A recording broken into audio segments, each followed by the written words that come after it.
welcome to the first in our series of webcasts introducing some of the finest companies in Yorkshire, with particular attention paid to those that are in the Yorkshire T20 portfolio here at Mole Valley Asset Management. My name is Duncan Sanford, and I'm a Director and Portfolio Manager here at the Yorkshire branch in York. Now, today's format is going to take 3 sections. The first section is going to cover the top down, looking at inflation and interest rates and the impact on our bank accounts. The second section is going to showcase one of the Yorkshire T20 companies, ITM Power, who are the world leaders in hydrogen power. And finally, the third section is going to introduce Mark Brewer from HGH Accountants, who's going to discuss the importance of cash flow over the next 18 to 24 months, where cash flow is clearly going to be a very important aspect.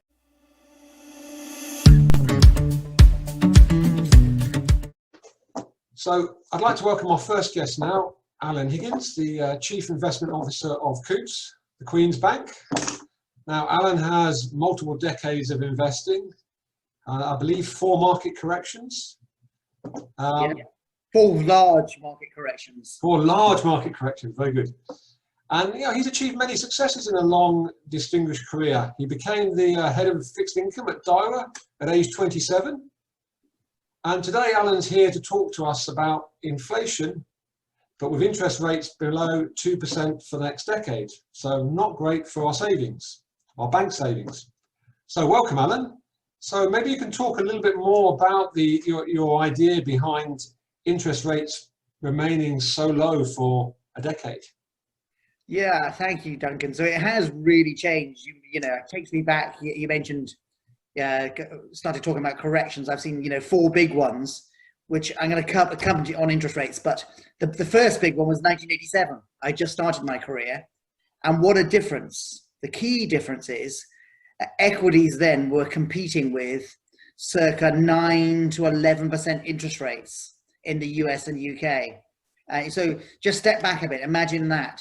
Just in order to earn an attractive return, nominal and real, because inflation wasn't that high then actually, you just bought 10-year corporate bonds or even 10-year government bonds, and for 10 years sat back and did nothing. If only your life was so easy, Duncan, today. Sadly those days are long gone. So, no, you don't see them returning. No, so which brings us to today. So I've been a low interest rate, you could say, been pounding the table about low interest rates for some time. Now I believe they're going to be ultra low. And firstly, where's the evidence? So there's a lot of evidence out there, whether you look at Japan, 20 years, very difficult to generate any inflation, obviously 0 interest rates. In the Eurozone, negative interest rates, very, very difficult to generate inflation. And even in the UK, after a currency devaluation in 2016, very difficult to generate inflation. So there's something going on about inflation that we don't quite understand. And there's many theories out there. When I say we don't quite understand, there's demographics, excess savings, secular stagnation, all these theories out there, which are quite hard to understand about inflation. But let's say I'm wrong, okay? Let's say inflation ticks up a bit. I think this is even more interesting. Let's say inflation ticks up to about 4 or 5%. And in fact, that happened in 2011. UK inflation reached 5%. Do you know what the Bank of England, actually the Monetary Policy Committee, did then? Absolutely nothing. Do you know what they're going to do this time? If inflation picks up to 4 or 5%, absolutely nothing. All they care about is the real economy.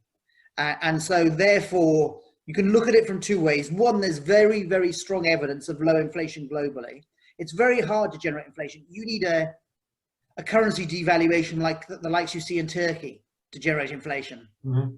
Otherwise, globally, inflation is low. And even if we do see some inflation, interest rates are going to stay ultra low as they protect the economy. It's called financial repression. Interestingly, we saw this in the 50s and 60s after World War II, because our debt, so there's a lot of talk about debt to GDP, And I don't know, Duncan, do you know what it got to after World War II?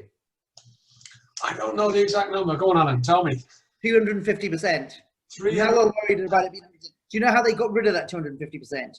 A bit of austerity, but mainly financial repression, mainly keeping interest rates low, and so the financing costs were low, and just growing the economy moderately. And I think we're going to see the same, and that's how we're going to get rid of this debt. Is that unfortunately, unlike when I started my career, and there was easy savings to have by just buying bonds or just leaving your money on deposit, that's gone. I can't see interest rates going above 1 or 2% for 10 years. What about if inflation creeps above the sort of magic 5% level?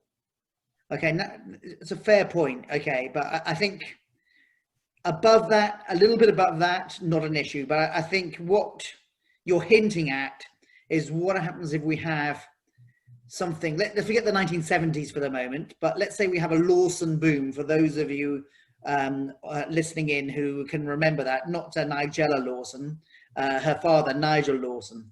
So in 1989, inflation did get to 10% in the UK. There was a mini Lawson boom. Do you know what interest rates got to? You didn't realize I was going to ask you the questions, did you, Duncan? I'm happy. I know the interest rates got up to 17. Not quite, yeah. Mortgage rates got to. Mortgage yeah, rates got 17. 15, yeah, 15. But 15. So imagine that.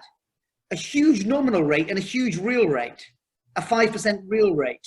So they really, really did defend inflation in those days. But I can't see them doing that. But I think you have a fair point. If inflation went to 10, set the order of 10, a kind of Nigel Lawson boom, central banks probably would do something. Would they do 5? I doubt it. But could you see 3, 4? By the way, that would be enough to induce a recession. So let's be straight and forward here. There's no free lunch with investing. Investing is definitely on your side. If you like the 95, I would argue even the 98% probability investing in equities in the long run, that 1 or 2% where you could lose money is the scenario where inflation went to 10 or more and the central banks have to do something because it's out of control. Then yes, we'll have a deep recession. We'll come back again because, you know, deep recession, it's very, very painful. It does cleanse. Markets will come back. But then most likely we'll have another 50% correction. The one we've seen this year is a minus 35, which is a big one. But well, I think we'd have another minus 50. But honestly, Duncan, I think there's a very low probability. You can't invest for such an outlier. Right. So therefore, you know, money in the bank account is going to be a poor investment going forward. It's going to be a disaster, yeah, unfortunately, and because many of our mutual clients remember the days, forget going back to 87 and 89, just pre the financial crisis. The normal interest rate was 5 to 6%, inflation 2 to 3. So you were getting a handsome nominal yield and a decent real yield. But step back a bit and think about what's the anomaly in these times. Imagine earning 5 or 6% nominal and 3% real for effectively doing nothing. Now you might say, oh, you're taking bank risks with a deposit. Okay, but you know, you can put that money on deposit with HSBC or JP Morgan or Coutts. Or you could put it into a T-bill. What is the anomaly? Earning 3% real and 6% nominal for doing nothing, or now where you get penalized for doing nothing? I think it's closer to now. Mm-hmm. I think the period that we had up until the financial crisis, cash investors were unusually handsomely rewarded. And we'll look back at that as a golden period for cash investments. And actually wrong, because you know, you and I study finance. You shouldn't earn 3% real, 6% nominal for doing nothing. Absolutely. So therefore, it's another piece of evidence that why, if you like, the hidden hand is keeping interest rates very, very low here. So do you think we'll see a situation in the UK where we will start being charged for holding money at the banks, as we've seen in other countries like Switzerland? I really hope not. So I really hope they don't go for negative rates like Switzerland and the Eurozone, because it's not particularly helpful, because it tends to make banks